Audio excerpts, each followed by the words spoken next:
আমিন کرام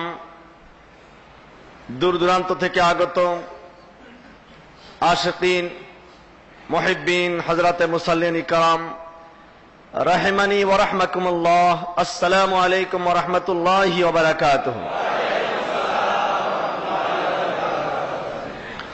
মহান রব্বুল আলামিন আহকামুল হাকিমিনের আলিশান দরবারে লাখ কোটি শুকরিয়া আদায় করছি, যিনি আমাদেরকে হুজুর নবী করিম রউফুর রহিম তাজদার মদিনা রহমাতুল লিল আলামিন শফিউল মুজনিবিন উম্মতের কান্ডারি মুক্তির দিশারি আকা মাওলা আহমদ মুজতবা মুহাম্মদুর রাসূলুল্লাহ সাল্লাল্লাহু তাআলা আলাইহি ওয়াসাল্লামার উম্মত হিসেবে দুনিয়াতে পাঠিয়েছেন।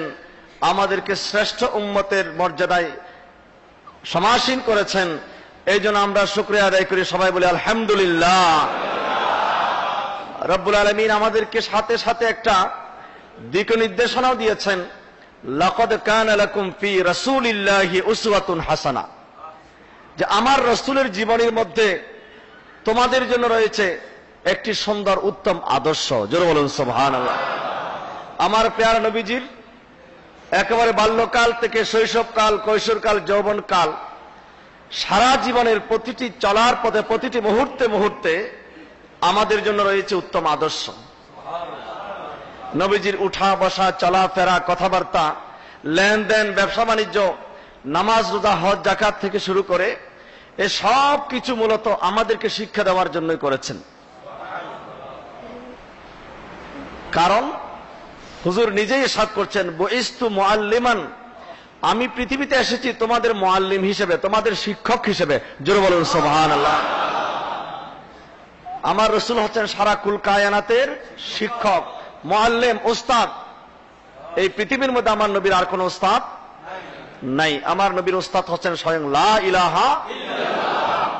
আর রহমান আল্লামাল কুরআন খলাকাল ইনসান আল্লামাহুল বায়ান।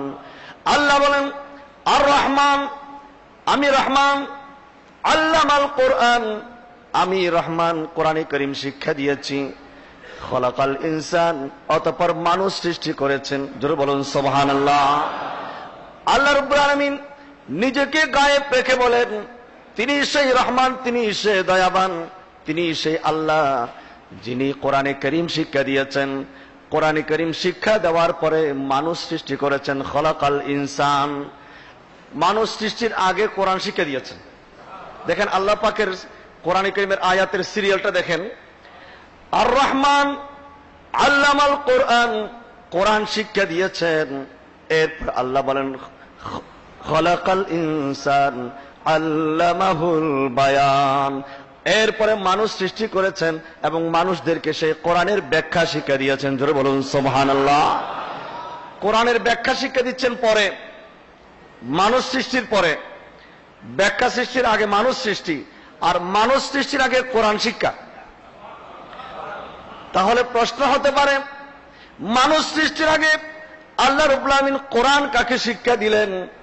এই প্রশ্নের জবাব একেবারে পরিষ্কার। যখন মানুষ ছিল না, আদম আলাইহিস সালাম ছিল না, জিবরাইল ছিল না, মিকাইল ছিল না, ইসরাফিল আজরাইল ছিলেন না, কোন ফেরেশতা ছিলেন না, কোন মানুষ ছিল না, আসমান ছিল না, জমিন ছিল না, জান্নাত জাহান্নাম ছিল না, চন্দ্র সূর্য গ্রহ নক্ষত্র কিছুই ছিল না। তখন আল্লাহ একমাত্র গোপন রত্ন ভান্ডারে লুকায়িত ছিলেন। আল্লাহ বলেন কুনতু কানজান মাখফিয়া, আমি আল্লাহ গোপন রত্ন ভান্ডারে লুকায়িত ছিলাম। আল্লাহ বলেন আমি একাই ছিলাম। কুনতু কানজান মাখফিয়া, আল মাওয়াইবুল লাদুনিয়া কিতাবের মধ্যে হাদিস খানে এসেছে, কুনতু কানজান মাখফিয়া, আমি গোপন রত্ন ভান্ডারে লুকায়িত ছিলাম, আমি একা ছিলাম। আর কতদিন একা থাকবো?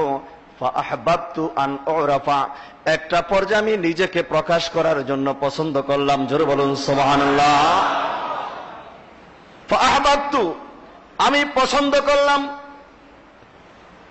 আন উরাফা, আমার পরিচয়টা দেওয়ার জন্য, আমাকে পরিচিত করার জন্য, আমাকে প্রকাশ করার জন্য। আমি আমাকে প্রকাশ করার জন্য একটা ওসিলা নিলাম, সেই ওসিলার নাম হচ্ছে মুহাম্মদুর রাসূলুল্লাহ। জোরে বলুন সুবহানাল্লাহ। আল্লাহ বলেন আমি আমাকে প্রকাশ করার একটা মাধ্যম তো লাগবে, সেই মাধ্যম আমি কাজ শুরু করলাম। ফাকাবাস্তু কাবজাতাম মিন নূরি, আমি আমার নূর থেকে একটা নূর নির্বাচিত করলাম। ফাকাবাস্তু কাবজাতাম মিন নূরি, আমার নূর থেকে এক খণ্ড নূর আমি নির্বাচিত করলাম। ওই নূরকে সম্বোধন করে বললাম ফাকুলতু লাহা, আমি সেই নূর পাককে সম্বোধন করে বললাম খুনি হাবিবি মুহাম্মাদান, আমার বন্ধু মুহাম্মদ হয়ে যাও। ফাকুলতু লাহা, আমি তাকে বললাম, ওই নূর পাককে সম্বোধন করে বললাম খুনি, তুমি হয়ে যাও হাবিবি, আমার বন্ধু হয়ে যাও। খুনি হাবিবি, আমার বন্ধু হয়ে যাও মুহাম্মাদান সাল্লাল্লাহু আলাইহি ওয়াসাল্লাম, যার নাম হবে মুহাম্মদ। আমার নবীর নাম তো 570 খ্রিস্টাব্দে এসে রাখা হয় নাই, এই নাম রাখা হয়েছে সৃষ্টির আগে। আদম সৃষ্টির আগে, জিব্রাইল মিকাইল ইসরাফিল আজরাইল সৃষ্টির আগে, জান্নাত জাহান্নাম সৃষ্টির আগে, আসমান জমিন সৃষ্টির আগে, আরশ কুরসি লৌহ কলম সৃষ্টির আগে আমার নবীর নাম ছিল মুহাম্মদ। মুহাম্মদ শব্দের অর্থ কি? আল্লাযী ইউহমাদু হামদান বাদা হামদিন, যার প্রশংসার পর প্রশংসা, প্রশংসার পর প্রশংসা, শুধু প্রশংসাই হইতে থাকবে। আল্লাহ বলেন আমার রসুলের প্রশংসা করার জন্য এই ফেরেশতা মানব দানব জিন ইনসান এতগুলো দরকার নেই তো, আমার রসুলের প্রশংসা করার জন্য আমি আল্লাহ একাই তো যথেষ্ট। জোরে বলুন সুবহানাল্লাহ। আল্লাহ পাক রব্বুল আলামিন সেই নাম মোবারক রেখে দিয়েছেন। এই জন্য আল্লাহর পছন্দ নাম যতই উচ্চারণ, যতই বলা হয়, যতই উচ্চারণ করা হয় ততই ভালো লাগে। কথা ঠিক কিনা? মোহাম্মদ নামে যতই জপি, মোহাম্মদ নামে যতই জপি, ততই মধু লাগে। মোহাম্মদ নামে যতই জপি, ততই মধু লাগে। নামে এত মধু থাকে, নামে এত মধু থাকে, কে জানি তো আগে। মোহাম্মদ নামে যতই জপি, জোরে বলেন সুবহানাল্লাহ। আল্লাহ রাব্বুল আলামিন বলেন আমার নবীকে আমি আমার নূর থেকে সৃষ্টি করলাম। এরপরে 18,000 মাখলুকাত, আরশ কুরসি লৌহ কলম, চন্দ্র সূর্য গ্রহ নক্ষত্র, এই সব কিছু আমার নবীর নূর থেকে সৃষ্টি করেছি। প্রতিটি এই সৃষ্টি জগতের মধ্যে আমার রসুল পাকের নূর আছে। তো যখন আমার নবীর নূর সৃষ্টি করা হয় তখন তো আদম আলাইহিস সালামের জন্ম হয়নি। আমার নবী বলেন কুনতু নবিয়াম, আমি তো তখনও নবী ছিলাম। ওয়া আদামু বাইনাল মাই ওয়া তিন, যখন আদম আলাইহিস সালাম পানি এবং মাটির মধ্যে মিশ্রিত ছিলেন। মানব জাতি অর্থাৎ মানব জাতি সৃষ্টির আগে থেকে আমি ছিলাম। কতদিন আগে? বলে 14,000 বছর আগে। শুধু তাই না, 14 কোটি বছর আগে। কত বছর আগে ছিলেন সেটা আল্লাহ জানেন, আল্লাহর রাসূল জানেন, পৃথিবীর মধ্যে আর কেউ জানে না। জোরে বলেন সুবহানাল্লাহ। এই জন্য আল্লাহ বলেন আর রহমান আল্লামাল কোরআন, আল্লাহ কোরআন শিক্ষা দিয়েছেন। কখন শিক্ষা দিয়েছেন? মানব জাতি সৃষ্টির আগে শিক্ষা দিয়েছেন। কাকে শিক্ষা দিয়েছেন? যিনি ছিলেন একমাত্র তাকে শিক্ষা দিয়েছেন। কে ছিলেন? একমাত্র আদম আলাইহিস সালামের আগে অন্য কোন নবী ছিলেন না, অন্য কোন মানুষ ছিল না, অন্য কোন সৃষ্টি ছিল না, অন্য কোন জাতি ছিল না। তখন ছিলেন একমাত্র আমার নবী মুহাম্মদুর রাসূলুল্লাহ। জোরে বলুন সুবহানাল্লাহ। তাহলে প্রমাণ হয়ে গেল আল্লাহ পাক মূলত কোরআন শরীফ সেখানেই শিক্ষা দিয়েছেন। এরপরে খলাকাল ইনসান, নাইলে তো খলাকাল ইনসানটা আগে বলতেন। আল্লাহ খলাকাল ইনসানটা পরে বলছেন যে আমি কোরআন শিক্ষা দেওয়ার পরে মানুষ সৃষ্টি করেছি, আর মানুষকে কোরআনের ব্যাখ্যা শিক্ষা দিয়েছি। কোরআন শিক্ষা দিয়েছি আমার রসুলকে, কোরআনের ব্যাখ্যা শিক্ষা দিয়েছি মানুষকে। তাইলে কোরআনকে যদি সত্যিকার অর্থে কেউ বুঝেন একমাত্র আমার নবী, বাকিরা 100% কোরআন বুঝেছে। কোন সাহাবী এটা নিজেরা কখনো দাবি করেন না।